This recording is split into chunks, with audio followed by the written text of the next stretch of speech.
Hello there, Sir from 17 once again. This is my Legend of Korra Extreme Difficulty video walkthrough. This is Chapter 4 Part 2, and we're taking on some standard enemies and some spirits, and I'm going to be utilising some of the earth abilities just to show it off a little bit. I would love to be more diverse with the bending styles, but A, I don't have the other ones yet, and B, I have a strategy that utilises using water to max and then using the other styles to heal me should I need them. And the best way to show you how that style works, or that technique works, is to show by example. So my playstyle will reflect it, but I would be lying if I didn't say that using the other styles and mixing between them is some of the most fun you can have on the game. So it's a little shame that I'm not showcasing it as much as I would like to, because as flawed as this game is, and it is flawed, it is not the piece of shit it is being advertised as. And if I can have as much fun with it as I have had with it, and I intend to have much more with it, I know there's a lot of people out there that have been put off by the reviews who will have just as much fun as me, if not more. And I see it as kind of my role here on my channel to promote things that I like and I think are fun. And this is one of them. I really like this counter animation, but I really hate the enemy that does it, because it hesitates before it darts at you, which makes it kind of tricky, and I just got hit there recovering, so be careful. When I have a half life bar to get double damage, you can literally die in the blink of an eye. And there'll be a lot of people watching this thinking, oh wow, it's crazy to play with that life bar like that, but you kind of die really fast on this game anyway. A lot of people are mentioning how it's not that challenging, which, when you're playing well and you know what you're doing, is kind of true. You can be very damaging. But at the same time, you can die in seconds, and sometimes that's not really well represented because of walkthroughs that edit things, out, like mine does. A lot of the stuff you see here is the run that went well. You didn't see the ones that didn't, and it doesn't mean that they don't exist, which is something you have to be aware of, people. You have to be media smart towards videos. Just because somebody goes 101 on a Call of Duty game doesn't mean they do that on every game, and their channels might make it look like they do, but that's just simply not true. So here is a pretty big fight involving 3 of the benders. The first thing I do is rotate the camera so that I can use the charged heavy attack to bounce them and stun them. After that I spin the camera, I go in close and I try and get a counter attack on the water guy. It's a little tough this because the spirits, as soon as they get on camera, they dive kick you, and the dive kick does wicked damage. But there's the counter. This will probably level us up if we kill him with it, but we didn't, so we need to spin the camera away from the enemies, keep it on him, focus on him, dodge the dudes behind us, and there's the stun, here's the kill, and it has to be a level. There we go, full heal. Such a good strategy of staying alive. And then from this point onwards, I'm going to exploit the camera to divide and camera. Yeah, it's perfect. It's a perfect explanation of what I'm doing. No, sorry, to divide and conquer until the benders are close to me, and then I can, anti-bend the benders with my massive bender. And then once all the elemental bender people are done, I can focus on the spirits and get rid of those. But camera control is too powerful in this game. You can literally make it so that the only things that will attack you are the cheapest enemies, which are the flying spirits that do the dive bombs. Crazy dive kicks. And you can hold the camera off of enemies and spam the attack button and just hit them with normals and kill them all without having to look at them. It's insanely powerful. And I'm going to use it in situations that I think give you a really big advantage that are really dangerous, but for most, I'm going to avoid it. Because I think it's more fun to fight and dodge and stuff than it is to exploit the camera to win. But it has to be said, folks, there are some fights on this game that are incredibly stacked against you, with enemies that are super aggressive, super cheesy, and when you have 3 of the different elemental guys doing what they do best, which is murdering you in seconds, sometimes you need every advantage you can get. But that's the end of the fight, and then there's another one coming up. But in the last video I mentioned being conflicted about next-gen consoles, and you were probably wondering, why didn't I just get a PS4, because I've mentioned getting a PS4. Well, there's only one game I want on the PS4, and that's Bloodborne, but I want it more than anything on the Xbox One, and there is the conundrum with me.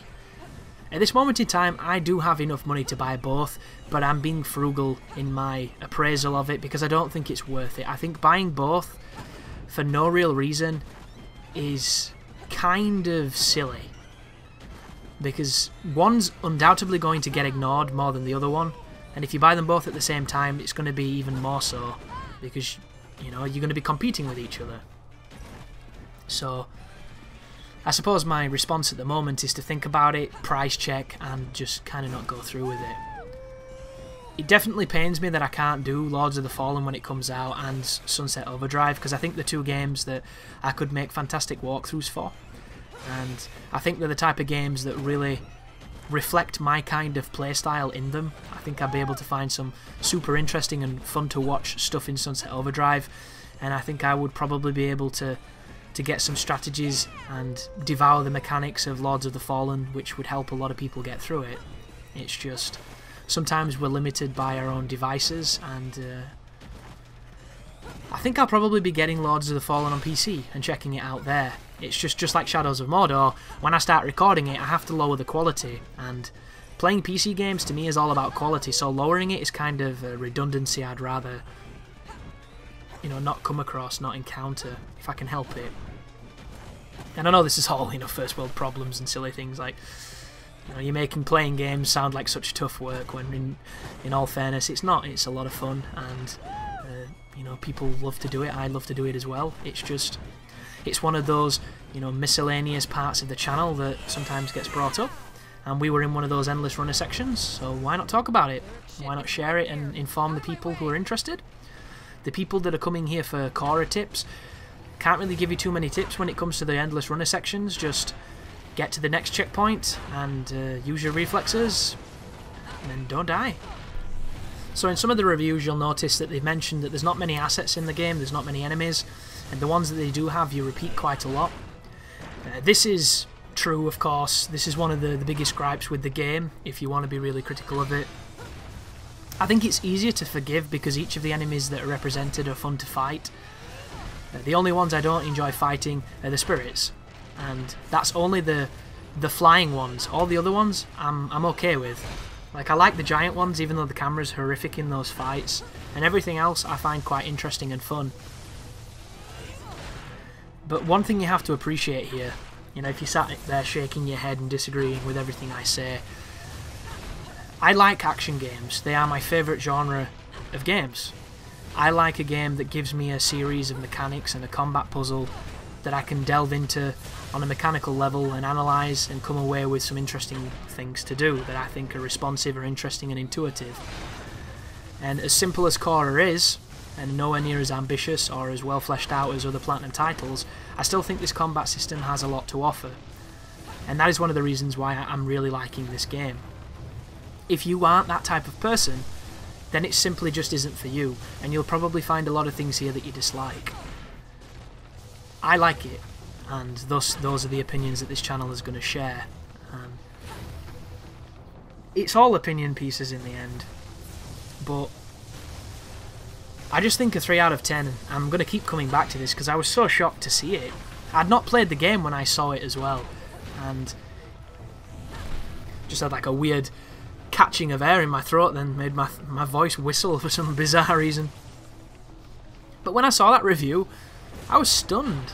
I was really stunned. And I'm not the type of person who doesn't pick up a game because of reviews, and I'm glad I'm not.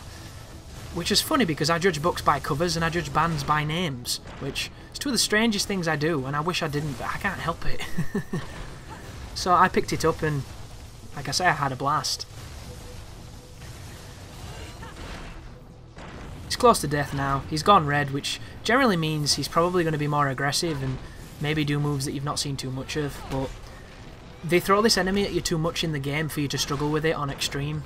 Like, the dude's in level 2 or something daft. Is it level 3, sorry, not level 2?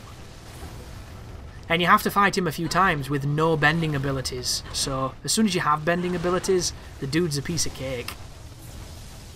Just be aware when he's red, he will do 4 of the electrical ground pincers as opposed to 2. That's one of the only real major changes with him. I'm a really big fan of the animations on this game. I think they look lovely, and I especially like the smoke and the rock effects when they crumble the ground. It's the type of stuff you see a lot today in gaming, but I still think it could be done more, and I'm always appreciative when it is. But the only thing left to do here is to navigate this room and break the boxes, and then interrogate the generic soldier guy. And this is about the point in the game where I realised that the story really wasn't going to be a draw to anybody buying this title. And if anything, it's going to go against people, because they're going to think it's going to have this really fleshed out Korra tale, and then you realise there's two characters from the fiction that are in it. There's Korra, and then there's the floating girl, who I'm sure there's more people than that in the show, and I'm sure they have probably a lot better and more engaging dialogue between them all, because as it stands, it's Korra running around talking to herself, sounding very uninterested in what's happening.